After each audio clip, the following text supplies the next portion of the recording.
Good morning teachers. இன்றைக்கி சயின்ஸில் ஒரு 50 இம்பார்ட்டண்ட் பாயிண்ட்ஸை பார்ப்போம். எக்ஸாமுக்கு முன்னாடி நம்ம எல்லாத்தையும் திருப்பிகிட்டு இருக்க முடியாது. இந்த மாதிரி ஒரு 50 கீ பாயிண்ட்ஸை பார்க்கும்போது எல்லாமே நம்மளுக்கு ரீகால் ஆகிடும். அது அந்த வகையில் நம்ம இப்போ சயின்ஸில் உள்ள 50 கீ பாயிண்ட்ஸ் பார்ப்போம்.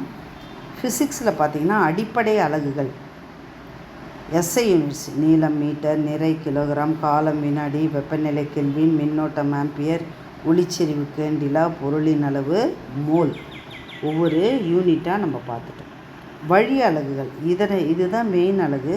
அதனை சார்ந்த வழி அலகுகள்: விசை நியூட்டன், வேலையாற்றலுக்குனது ஜூல், திறனுக்கு வாட், அழுத்தத்துக்கு பாஸ்கல், அதிர்வெண்ணுக்கு ஹெர்ட்ஸ். இவ்வாறு ஒவ்வொரு யூனிட்டையும் பார்ப்போம். அதுக்கடுத்தது துணைக்கோள் மற்றும் விண்வெளி தூரங்களை அளவிட பயன்படும் அலகுகள். வானியல் அலகு, இதை நல்லா ஞாபகம் வச்சுக்கோங்க. வானியல் அலகு என்பது 1.496 × 10^11 m. ஒளியாண்டு என்பது லைட் இயர். வானியல் அலகு வேறு, லைட் இயர் அலகு. இது 9.46, இது 1.49, இது 9.46 × 10^15. நியூட்டனினுடைய இயக்க விதி: முதல் விதி, ரெண்டாம் விதி, மூன்றாம் விதி. முதல் விதி என்னது? நிலைம விதி. ரெண்டாம் விதி விசையின் விதி, F = ma. மூன்றாம் விதி எல்லாருக்குமே என்னது தெரிஞ்சிருக்கும். ஒவ்வொரு வினைக்கும் சமமான எதிர்வினை உண்டு. புவியீர்ப்பு இடுக்கத்தின் மதிப்பு g. புவியின் மேற்பரப்பில் அதன் சராசரி மதிப்பு ஜிக்கு என்ன வேல்யூ? 9.8 m/s². இங்கே பாருங்கள், 9.46 × 10^15 ஒளியாண்டு. இதுக்கும் அதுக்கும் டிஃப்ரென்ஸ் பார்த்துக்கோங்க. விதி விலக்குகள் பாருங்கள். திடீர் விசை, குதிரை திறன் 1 HP, 746 வாட். ஹார்ஸ் பவருக்கு வேல்யூ பாருங்கள். ஒளியியல்: வெற்றிடத்தில் ஒளியினுடைய திசைவேகம். இது லைட்டு, குறுக்கலைகள் ஆகும்.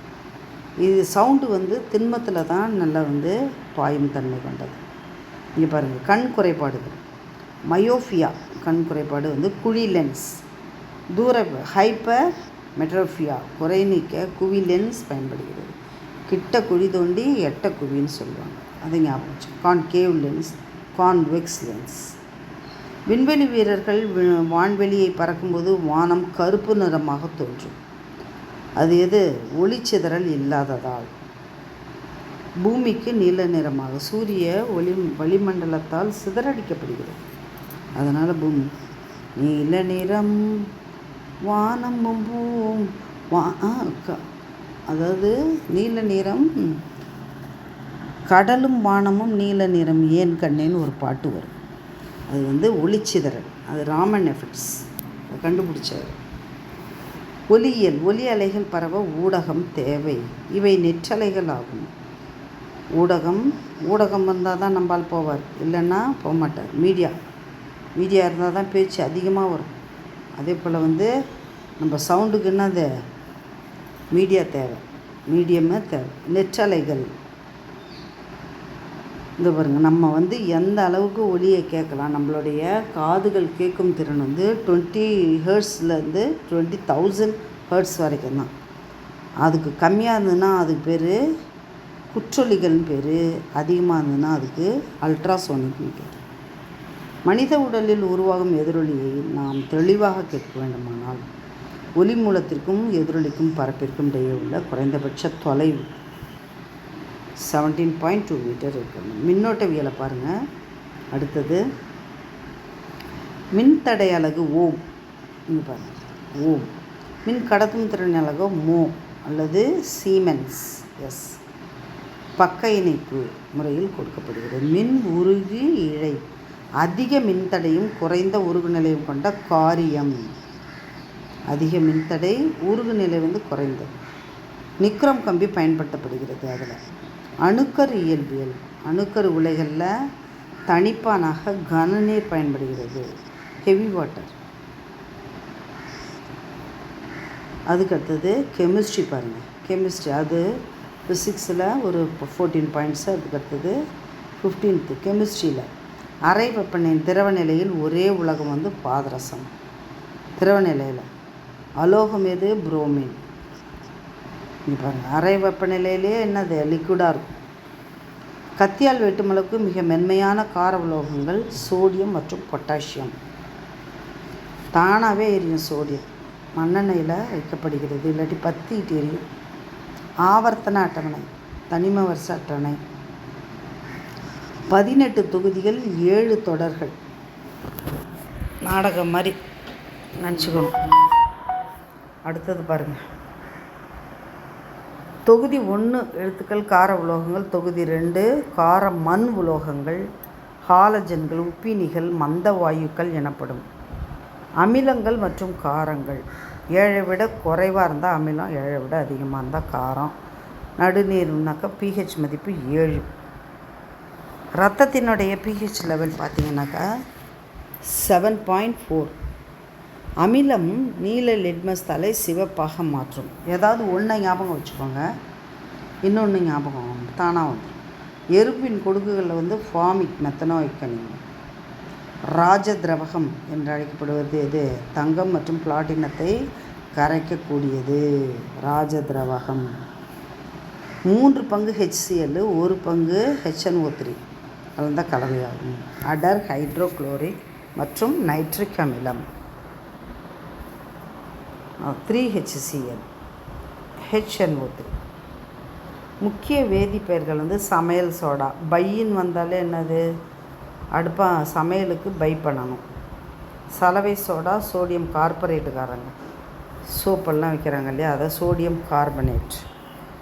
இங்கே பாருங்கள், சலவை தூள் கால்சியம் ஆக்சிக்ளோரைடு. சலவை தூள்.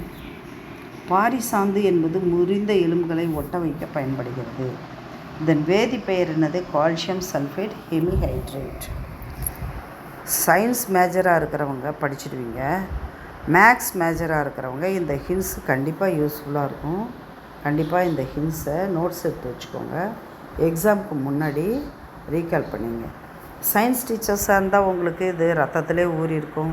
அதனால் தூக்கத்தில் ஏஞ்சி கேட்டால் கூட எல்லா கெமிக்கல் நேமும் உங்களுக்கு அத்துப்படி. அதுக்கடுத்தது பொட்டானிக்கல் நேமு அத்துப்படி. சாதாரணமாக மற்றவங்கள கேட்டாக்கா புன்னை மரத்துக்கு என்ன அப்படின்னு கேட்டாக்கா, புங்க மரத்துக்கு என்னன்னாக்கா புங்காமியா பின்னட்டா அப்படின்ட்டு அவங்க சயின்ஸ்காரங்க சொல்லுவாங்க. சாதாரணமாக மற்ற நான் சயின்ஸாக இருந்தாக்கா அது தெரியாது. இண்டிகா, வேப்ப மரத்துக்கு இண்டிகா அப்படின்னு பேர் நம்ம குருட்டு பாடமாக நம்ம ஞாபகம் வச்சுக்கலாம். அதனால் இந்த மாதிரி சின்ன சின்ன டிப்ஸு மற்ற சப்ஜெக்டுக்காரங்களுக்கு கொஞ்சம் யூஸ்ஃபுல்லாக இருக்கும். இரும்பு துருப்பித்தல் ஆக்சிஜனேற்ற வினை. சயின்ஸ் ஏற்கனவே படிச்சிருப்போம், இருந்தாலும் அதை வந்து நம்ம பழக்கத்தில் இல்லாதால கொஞ்சம் ஞாபகம் மாதிரியாக இருக்கும். அதெல்லாம் ரீகால் பண்ணும்போது கண்டிப்பாக ஞாபகம் வந்துடும். ரொம்ப கஷ்டப்பட்டு படிக்க வேணாம், இஷ்டப்பட்டு படித்தா இந்த ஸ்பெஷல் டெஸ்ட்டு நம்மளுக்கான டெஸ்ட்டு, நம்மளுடைய தகுதியை வந்து வளர்த்துக்கிற டெஸ்ட். இது யாருக்கும் நிரூபிக்கிறதுக்காக நம்ம எழுத போகிறதில்ல, நம்ம வந்து நம்மளை நாமே மேம்படுத்திக்கிறதுக்கான ஒரு டெஸ்ட்டு. அதனால் எல்லாருமே ஒரு ஆர்வமாக படித்து நல்ல மார்க் எடுங்க. கண்டிப்பாக வரும், கண்டிப்பாக முடியும். இங்கே பாருங்கள், துத்தநாக பூச்சி பயன்படுகிறது. இரும்பு துருப்பிடித்தலில் துத்தநாக பூச்சி. எல்பிஜி சமையல் எரிவாயு. முக்கிய வாயுக்கள் ப்ரொப்பேன் மற்றும் பியூட்டேன். எல்பிஜியில் எரிவாயு கசிவை கண்டறிக்க சேர்க்கணும் துர்நாற்றமுடைய வேதிப்பொருள். கேஸு ஸ்மெல்லு வருது இல்லையா, அதுக்கு ஸ்மெல்லு இல்லை. ஸ்மெல்லு இல்லைன்னா கேஸ் லீக் ஆனாலும் தெரியாதுன்ட்டு அதில் ஒரு கேஸ் சேர்ப்பாங்க. அது மெர்காப்டன், எத்தில் மெர்காப்டன், நம்மளை காப்பாற்றுற காப்டான் மெர்காப்டன். சுரங்கப்பாதைகளில் தீயணைப்பானாக பயன்படும் முக்கிய கார்பன் டை ஆக்சைடு. திட கார்பன் டை ஆக்சைடுக்கு உலர்பனிக்கட்டின்னு பேர். இது ட்ரை ஐஸ். அடுத்தது 27 பாட்னி. இப்போ சொன்னேன் இல்லையா, தாவரவியல் பெயர், விலங்கியல் பெயர், இருபெயரிட்டு பெயர்கள் இதெல்லாம் நம்ம வச்சுக்கணும். தாவரங்களின் ஒளிச்சேர்க்கைக்கு தேவையான முக்கிய கூறுகள் இதெல்லாம் பேசிக் தான். CO2 வாயு, ஆக்சிஜன், O2. பச்சையத்தில் உள்ள முக்கிய உலோகம் மக்னீசியம். இரத்தத்தில் உள்ள ஹீமோகுளோபினில் இரும்பு. தாவரத்துக்கு பச்சையம் இருக்குது, மெக்னீசியம் உள்ளது. பாருங்கள், நம்ம ரத்தத்துக்கு வந்து இரும்பு இருக்கிற மாதிரி தாவரத்தின் பட்சத்தில் மெக்னீஷியம் இருக்குது. அதுதான் கீரையெல்லாம் நிறையா சாப்பிட சொல்கிறாங்க. தாவரங்களின் நீரையும் கனிமங்களையும் வேரிலிருந்து இலைகளுக்கு கடத்தும். This is xylem.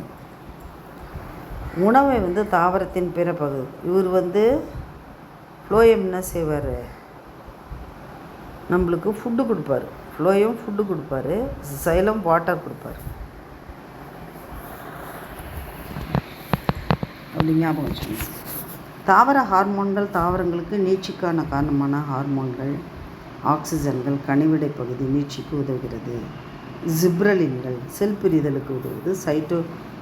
பழங்கள் பழுக்க உதவுவது வந்து வாயு நிலை ஹார்மோன் எத்திலின். ஒவ்வொரு ஹார்மோன்களும் எதுக்கு பயன்படுகிறது? இரு சொல் கார்லஸ் லின்னேயஸ் நான் சொன்னேன் இல்லையா. இப்போ உதாரணத்துக்கு இப்போ அஸ்காரிஸ் லம்ப்ரிகைட்டஸ் அப்படின்னு சொல்லுவாங்க. நெல்லுக்கு ஒரு குறிப்பிட்ட பெயர், வேப்ப மரத்துக்கு ஒரு பெயர், எல்லா வாழை மரத்துக்கு ஒரு பெயர், ஹைபிஸ்கஸ் இதுக்கு, செம்பருத்திக்கு, இந்த மாதிரி வகைப்பாடு பண்ணணும். இருபெயரிட்டு சொல்முறை. வகைப்பாட்டிகளின் தந்தை. நெல்லுக்கு பாருங்கள் ஒரைசா சட்டைவா. மனிதனுக்கு ஹோமோசெஃபியன்ஸ். பூச்சி என்னும் தாவரத்துக்கு எடுத்துக்காட்டு நெப்பந்தஸ், குரோசிரா. அப்படியே இதழ்களை திறந்துருக்கும். பூச்சி வந்து அதில் உக்காந்தவொடனே அதில் ஸ்டிக்கியில் ஒட்டிக்கும். அந்த இதழ் அப்படியே மூடி அவரை சாப்பிட்ருவார், சுவாகா பண்ணிடுவார். இவை நைட்ரஜன் குறைபாடு உள்ள மண்ணில் வளர்வதால் பூச்சிகளை பிடித்து நைட்ரஜன் தேவையை பூர்த்தி செய்கிறது. தாவர உலகின் இருவாழ்விகள் பிரையோஃபைட்டுகள். கடத்து திசுகள். முதலில் தோன்றிய தாவரங்கள் டெரிடோஃபைட்டுகள். அடுத்தது பாருங்கள் ஜுவாலஜி. உயிரினங்களினுடைய அடிப்படை அளப்பு செல்லு. அதுக்கடுத்து செல்லின் ஆற்றல் மையம் மைட்டோகாண்ட்ரியா. தற்கொலை பைகள் லைசோசோம்கள். புரோட்டீன் தொழிற்சாலை எனப்படும் உறுப்பு ரைபோசோம்கள். இரத்த சிவப்பணு எலும்பு மஜ்ஜையில் உருவாகுது. அவனுடைய ஆர்பிசியோடைய ஆயுள் காலம் 120. வெள்ளை அணுக்கள். இவர் வந்து என்ன செஞ்சிருவார், டிங்குங்க வந்தால் டப்படப்படப்படப்பன்னு குறைஞ்சிடுவார். லட்சக்கணக்கிலிருந்து 10,000 20,000 குறைஞ்சி ஆளை மட்டையாக்கிடுவார். பிளேட்லெட்ஸும் குறையும். அப்போ இந்த வெள்ளை அணுக்களும் முக்கியமானது. அதாவது நம்மளுக்கு எதிரிகள், அதாவது வெளியிலேருந்து வெள்ளை கிருமிகளை காப்பாற்றுறவர் இந்த வெள்ளை அணுக்கள் தான். எதிர்ப்பு சக்தி தருவது. இரத்த கொடையாளி ஓ நெகட்டிவ். அனைவரிடமிருந்து ரத்த பெறுபவர். ஏபி தான் ரத்தம் வந்து ரத்தத்தையும் வாங்கிக்குவாங்க, ஏற்றுக்கும் அவங்க உடம்பு. ரத்த உறைதலுக்கு உதவும் விட்டமின் வந்து கே, கிளாட், விட்டமின் கே கிளாட்டுன்னு நினைப்பு வச்சுக்கோங்க. கோஸில் நிறையா இருக்குது. மனித உடலில் மிக நீளமான எலும்பு தொடை எலும்பு. மிகச்சிறிய எலும்பு வந்து அங்கவடி எலும்பு. எங்கே இருக்குது? ஸ்டெப்ஸு, காதில். மனித உடலில் உள்ள மொத்த எலும்புகளின் எண்ணிக்கை என்னது? 206 எலும்பு எண்ணிட்டு பண்ணுவாங்க. 206. மிகப்பெரிய சுரப்பி எது? லிவர். ஃபேட்டாக இருக்கிறவங்களுக்கு இந்த பிரச்சனை தான் வரும். மனித உடலில் மிகப்பெரிய தோல், பெரிய உறுப்பு எது? தோல். நாளமில்லா சுரப்பி தலையில், மாஸ்டர் கிளாண்ட், பிட்யூட்ரி, மனித மூளைக்கு அடியில் இருக்குது. அட்ரினல் எங்கே இருக்குது? அவசரகால ஹார்மோன், பறக்கும் ஹார்மோன் என்று அழைக்கப்படுவது அட்ரினல். எஃபினெஃப்ரின் மெடுல்லா பகுதியில் சுரப்பது. நாளமுள்ள மற்றும் நாளமில்லா சுரப்பியாகவும் செயல்படும். ரெண்டுமே. இங்கே பாருங்கள், எது? பேங்க்ரியாஸ். இதுதான் இது. இவர் ரிப்பேராக போட்டால் தான் சுகர்லாம் வர்றது. இது லாங்கர்ஹார்ன் திட்டுகளில் பீட்டா செல்கள் இன்சுலின் ஹார்மோனை சுரக்கிறது. இவர் சுரப்பு குறைஞ்சிடுச்சாதான் தான் எல்லாம் டயபெட்டிஸ் ஆகிடுறாங்க பேஷண்ட்டு. மனித மூளையின் மிகப்பெரிய பகுதி என்னது? செரிபெரம். சிந்தனை நினைவாற்றலுக்கு காரணம் பராமரிக்கும் மூளையின் சிறுமூளை செரிபெல்லம். ஒரு படத்தில் விஜய் சேதி பேசுவார், மெடுல்லா ஆப்ளங்கேட்டா அப்படின்னு சொல்லுவார். அங்கே அடிபட்டுருச்சு அப்படின்னு சொல்லுவார். மனித இதயத்தின் இதயம் என்று அழைக்கப்படும். மனித இதயத்தின் இதயம் இயற்கை முடுக்கி, பேஸ்மேக்கர். மனித இதயம் எத்தனை முறை துடிக்கிறது? நாடி பார்க்குறாங்க இல்லையா? 72 முறை அது வந்து துடிக்கிறது. செத்து வச்சு பார்த்தாங்கன்னா ஒரு 80க்குள்ளே பீட் இருந்தால் ஓரளவு ஆரோக்கியமாக இருக்கிறாங்க.